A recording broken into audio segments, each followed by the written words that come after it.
Jésus? Tu t'es pas marié, c'est d'où Jésus là qui t'a donné un mari.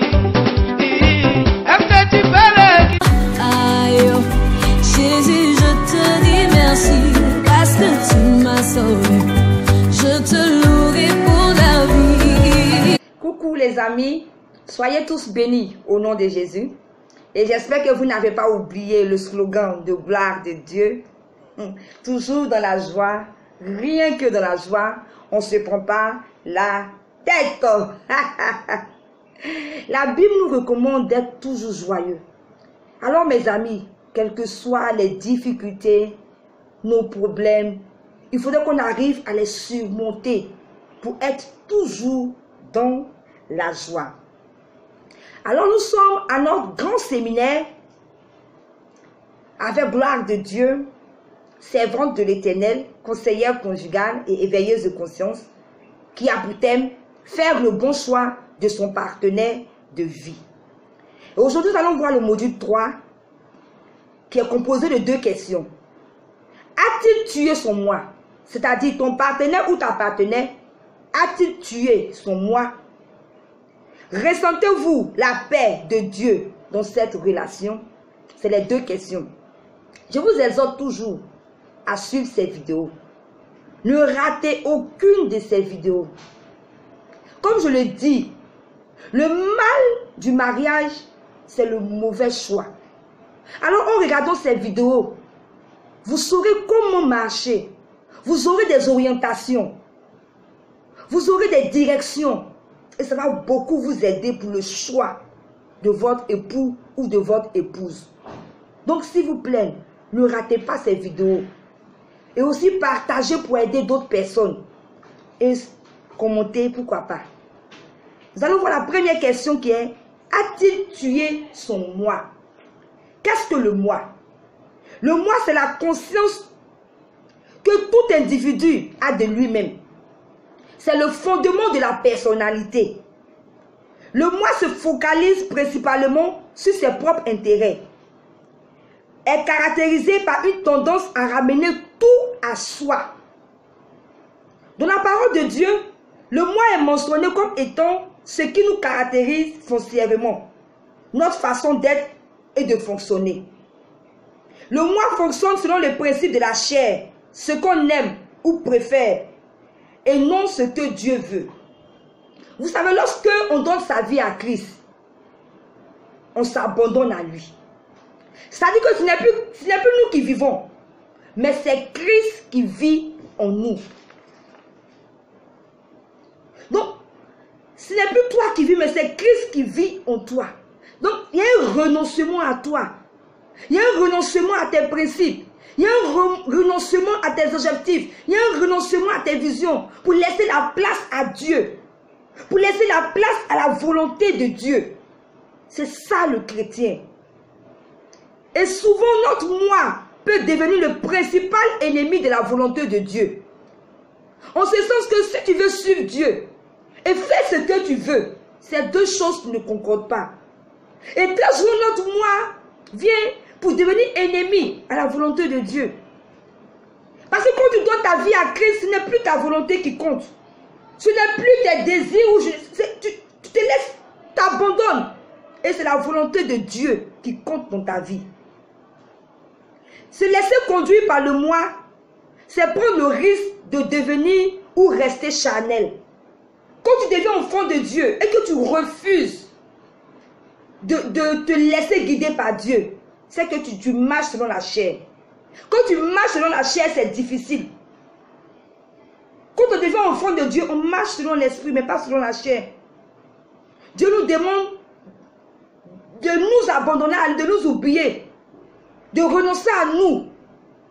Donc on doit suivre, c'est comme ça. Renoncer au moi, c'est s'abandonner totalement au Seigneur, comme je viens de dire, pour ne faire que sa volonté. Quand une personne n'est pas morte en elle, quand une personne n'a pas tué son moi, elle marche selon ses états d'âme, ses nombreux principes, de n'ayant rien à voir avec la parole de Dieu. Quand une personne refuse de mourir en elle-même, elle marche encore selon ses principes. Moi là, mes principes là, Moi là, il y a des personnes, tu les vois avec beaucoup de principes.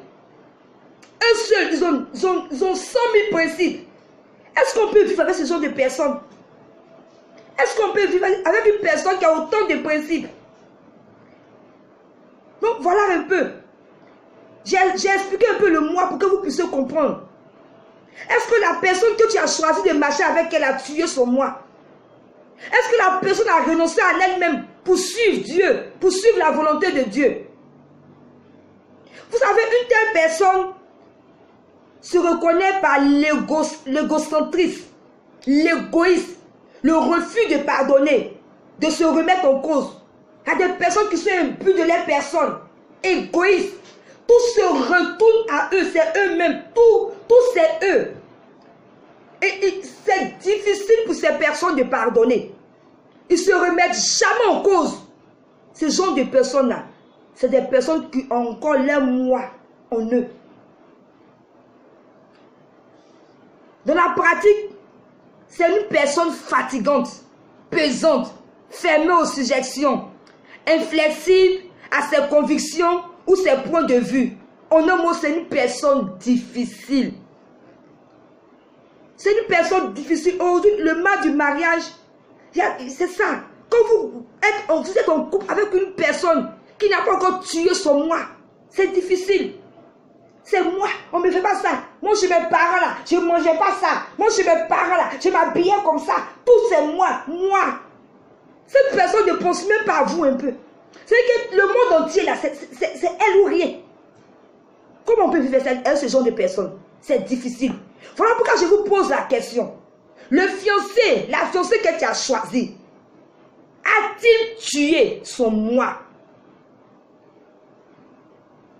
On continue. Ce genre de personnes donnent le sentiment qu'elles trouvent leur bonheur dans l'application stricte de leurs principes de vie. Et elles sont convaincues d'avoir toujours raison. Avec eux là, c'est eux qui ont raison.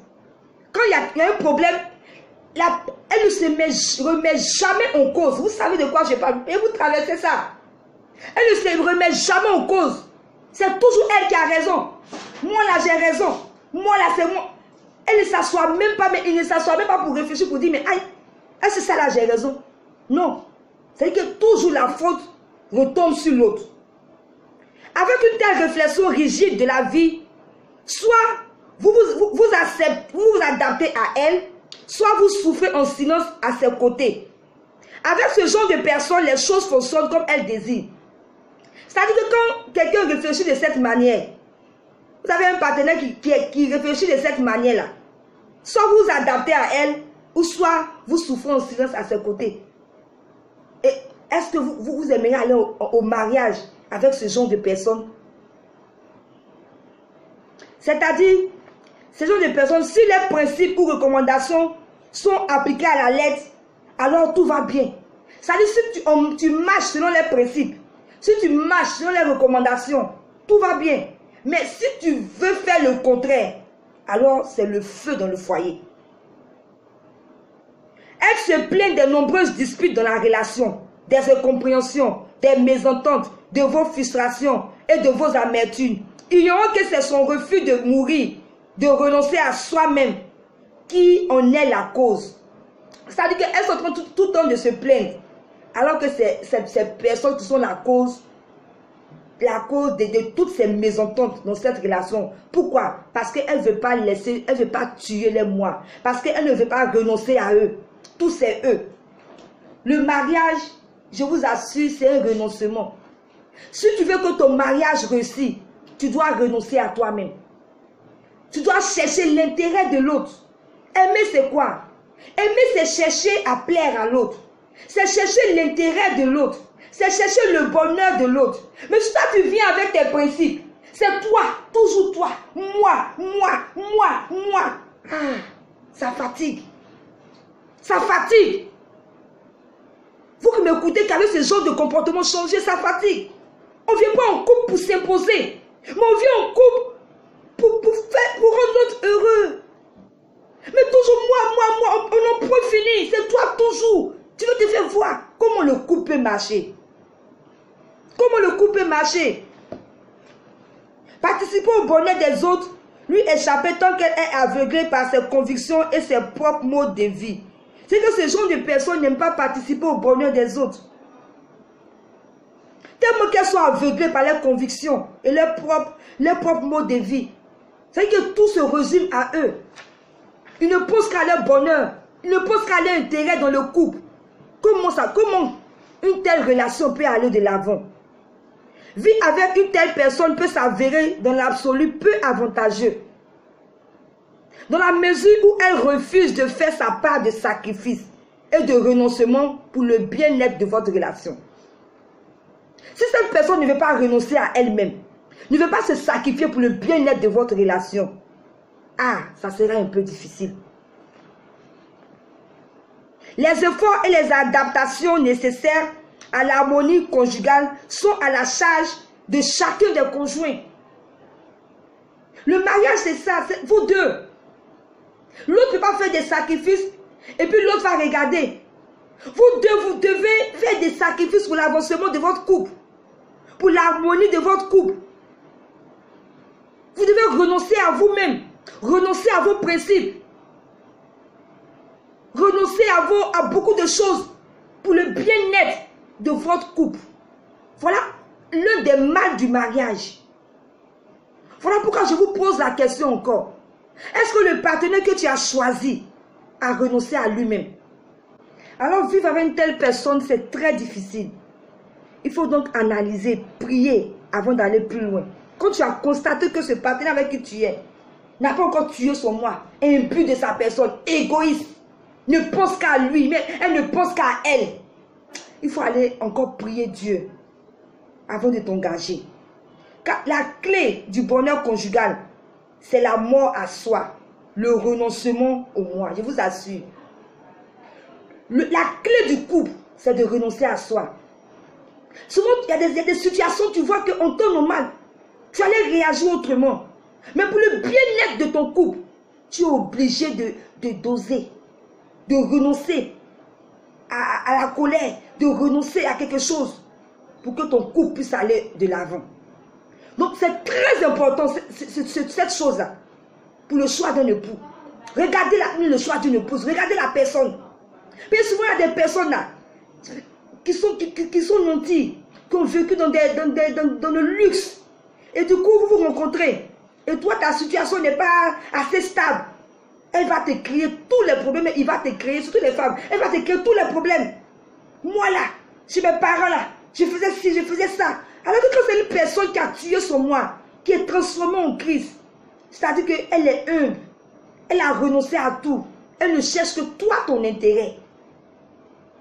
Il faut que les partenaires se soumettent à Dieu, afin d'être agréables à vivre et à s'adapter à l'autre pour lui faciliter la vie. Quand on dit se soumettre à Dieu, c'est important. Il faut que les partenaires se soumettent à Dieu. Si tu te soumets à Dieu, ça sera plus facile de renoncer à toi. Voilà pourquoi on dit il faut que les partenaires se soumettent à Dieu. Si tu te soumets à Dieu, tu vas renoncer à toi facilement. Parce que tu aimes Dieu.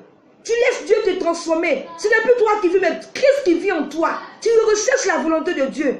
Ça sera encore plus facile. Donc voilà un peu, mes amis, j'ai fini cette première question. Je repose encore. Est-ce que ton partenaire, ta partenaire a tué son moi? Nous allons maintenant passer à la deuxième question. Qui était à toi, Satan? Je t'ai eu. Au nom de Jésus, je t'ai eu. Ressentez-vous la paix de Dieu dans cette relation? C'est-à-dire, vous êtes en train de cheminer avec votre fiancé pour le mariage. Mais depuis dans la relation, dans le cheminement, est-ce que vous ressentez la paix? Est-ce que vous êtes en paix à l'intérieur de vous? Est-ce que vous avez cette paix que Dieu vous donne? C'est ce qu'on doit rechercher. Parce qu'il y a des relations dans lesquelles tu es, que tu n'as pas de paix. Tu n'as pas de paix, mais tu persistes. Alors la paix, c'est quoi? La paix désigne un état de calme, de tranquillité, de repos. Ce qu'on recherche à faire sortir ici, c'est ça. Est-ce que tu as cette paix dans cette relation depuis que vous avez débuté? Est-ce que ton âme est en paix? Est-ce que tu es dans le repos, dans la tranquillité? Frères et sœurs, c'est réel ce que je vous dis. Souvent, nous nous trouvons dans des relations où il n'y a pas de paix. Nous sommes troublés. Malgré les prières, tu vois que tu es troublé, malgré que tu persistes dans la prière. C'est qu'il y a un problème. Parce que tu peux ne pas avoir la paix et puis prier. Et puis Dieu peut t'apporter cette paix-là. Mais si malgré tes prières, tu persistes, tu pries, mais tu n'as pas une paix, c'est qu'il faut revoir la chose. Si vous n'êtes pas en paix avec vous-même, cela implique que quelque chose vous inquiète, vous dérange. Vous sentez qu'il y a un souci quelque part. Cela signifie que vous n'êtes plus sûr de vous. L'absence de paix traduit un manque de sérénité, pouvant aller jusqu'à la peur quant à l'avenir. Dans cet état, il convient de se retirer de la présence de Dieu pour l'interroger au sujet de ce qui ne va pas. Car sûrement, Dieu veut vous parler. Il essaie de vous transmettre une information. Peut-être qu'à travers cette inquiétude, Dieu est en train de te parler sur quelque chose que tu ne fais pas attention. Il veut te transmettre un message que tu n'arrives pas à cerner. Frères et sœurs, la paix dans une relation est très importante. Même dans les affaires, dans toutes choses qu'on fait, quand on n'a pas de paix, c'est difficile que ce que l'on est en train de faire réussisse.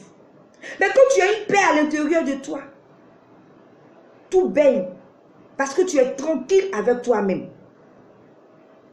Donc il faudrait se sentir en paix avec Dieu et vous-même dans la relation dans laquelle vous êtes. Comme je le disais l'autre fois dans une de mes vidéos, la première vidéo, qu'il y a un moment, il y a un temps, je voulais me mettre en couple avec un homme païen, un homme qui ne connaît pas Dieu. Je suis allée vers mon pasteur, je lui ai expliqué, il m'a dit, ma fille, fais attention. Je n'ai pas écouté et je me suis engagée dans la relation. Mais je vous dis, j'étais troublée. Je n'avais pas cette paix intérieure. Malgré qu'on s'était engagé, on parlait de mariage, mais mon âme était troublée tous les jours, je n'avais pas cette paix. Et j'ai commencé à prier, car ce que Dieu me révèle certaines choses, et je me suis retirée. Je vous explique cela pour que vous compreniez.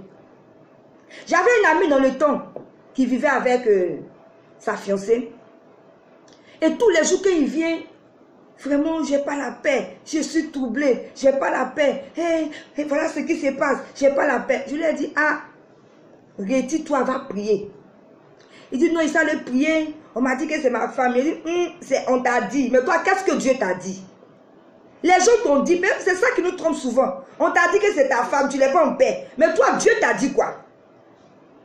Il n'avait pas une vie de prière. Il ne pouvait pas comprendre ce que Dieu était en train de lui dire par rapport à tous ces signes. Donc il y a eu un moment, lui et moi, on ne se voyait pas. Je vous assure, il est allé se marier. J'apprends, on m'a dit qu'il est marié. Il dit, ah Dieu merci, s'il est marié, c'est que ça va. J'étais contente pour lui. Quelques mois après, j'entends qu'il est en train de divorcer. J'ai dit, Seigneur, tu lui avais montré des signes, beaucoup de signes, je vous assure. Il y avait trop de choses dans cette relation.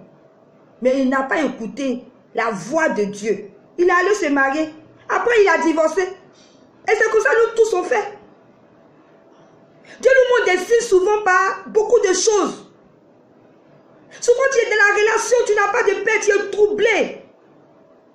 Troublé, mais tu persistes. Tu persistes. Malgré que tout ce que Dieu te montre, tu persistes. Tu vas au mariage et après tu divorces. C'est de cette paix intérieure-là que je vous parle. Colossiens 3, verset 15 dit quoi? Et que la paix de Christ à laquelle vous avez été appelés pour former un seul corps règne dans votre cœur et soyez reconnaissants. Il faut que la paix, dans toutes choses, il faut que la paix règne dans notre cœur. La paix dans une relation, c'est très important. Alors je vous pose la question. Toi qui m'écoutes, ressens-tu la paix dans cette relation? Tu es un homme. Tu veux te mettre en couple avec cette femme. Est-ce que tu es en paix avec toi-même? Tu es en paix dans cette relation avec Dieu? Pareil pour toi la femme qui me regarde. Est-ce que tu es en paix dans cette relation? Si ce n'est pas le cas, va prier encore Dieu pour que Dieu te montre encore certaines choses. C'est important, tout ce que je suis en train de vous dire. Il y a aussi quelque chose que je veux souligner. Après cette paix, tu peux être dans une relation depuis le début. Vous avez les mêmes difficultés. Vous n'arrivez pas à avancer dans la relation. Toujours c'est les mêmes choses. Toujours c'est les mêmes choses, les mêmes disputes, vous réglez, les mêmes choses reviennent. C'est-à-dire que la relation n'avance pas. Alors qu'une relation est faite pour avancer. En fait, je suis en train de vous montrer quelques certains signes. Souvent que Dieu vous montre que vous ne faites pas attention là-dessus. Lorsque le Seigneur est avec vous dans cette relation que vous êtes, elle doit progresser et grandir. Votre relation n'avance-t-elle pas? Je vous pose des questions. Êtes-vous confronté au même conflit depuis le commencement? Y a-t-il des améliorations dans vos rapports avec ton conjoint ou ta conjointe? Arrivez-vous à vous entendre sur le minimum? Tout ça c'est important. C'est toutes ces choses qui donnent la paix. Vous êtes dans la relation depuis longtemps. 1 an, 6 mois, 8 mois. Est-ce que la relation grandit au lieu de régresser? Vous n'arrivez pas à progresser toujours sur les mêmes choses, les mêmes disputes. Malgré que vous faites les reproches, l'autre ne change pas. Vous tournez en rond dans la relation, aucun progrès. Là encore, il faut se poser des questions. Vous pouvez faire... Il y a des moments, ces choses arrivent. On peut prier et puis nous-mêmes faire un effort pour que ça revienne à la normale. Oui, ça peut revenir à la normale. Mais quand malgré les prières, malgré vos efforts que vous faites, les choses persistent, c'est qu'il y a un message que Dieu veut vous donner. Faites attention. Il y a aussi cette histoire de concorder. Souvent, il y a des personnes qui sont beaucoup incompatibles dans la relation. C'est-à-dire qu'ils se concordent en rien. Comme monsieur dit l'autre, madame dit le contraire. Comme madame dit l'autre, monsieur dit le contraire. Et tous les jours, c'est comme ça dans votre relation. Vous êtes incompatibles dans tout. Vous avez une divergence de vision. Ça peut se corriger en parlant, dans la communication.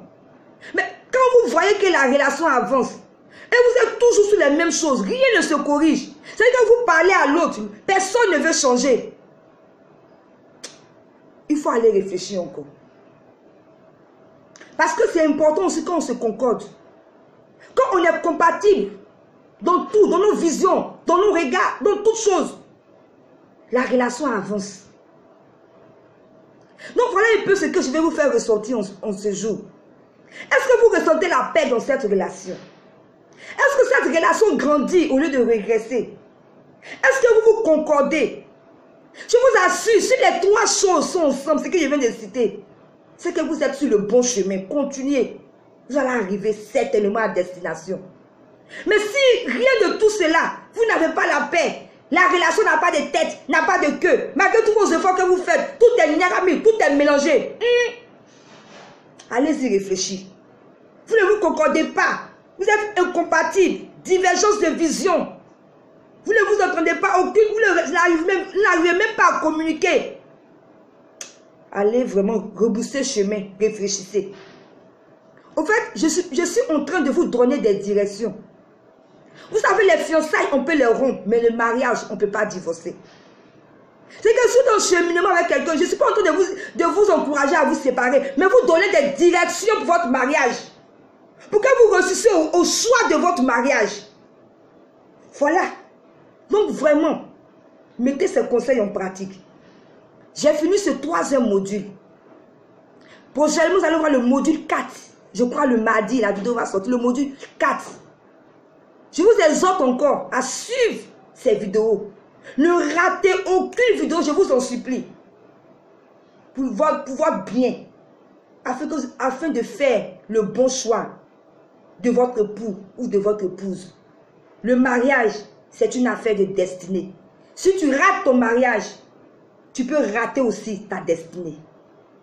Donc voilà, j'ai fini. Je vous aime.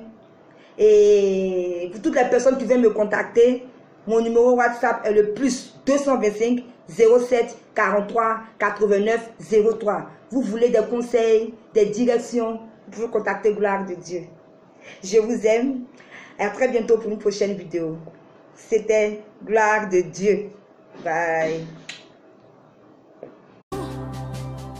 Alpha, Oméga, aucun nom n'est comme le sien. Le nom